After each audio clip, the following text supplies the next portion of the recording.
প্রথমে জানাই steel and থাই ওয়ার্কের পক্ষ থেকে আন্তরিক শুভেচ্ছা ও অভিনন্দন।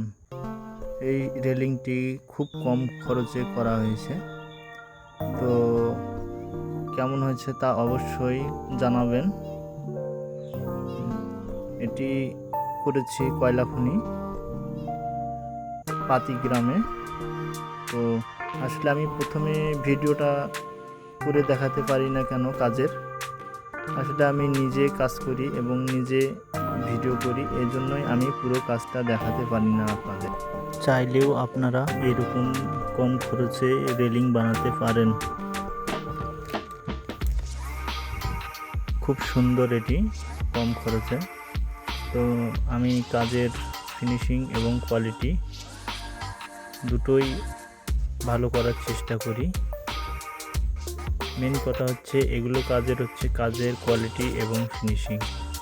কাজের ফিনিশিং থাকলে অবশ্যই কাজটি ভালো হয়।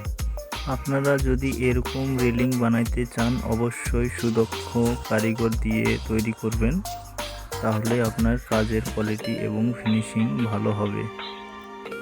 আমাদের যোগাযোগের ঠিকানা একে থাই অ্যালুমিনিয়াম, ফুলবাড়ি, দিনাজপুর। আমার ভিডিওগুলো যদি ভালো লাগে তাহলে আপনারা সাবস্ক্রাইব, লাইক, কমেন্ট, শেয়ার করবেন প্লিজ।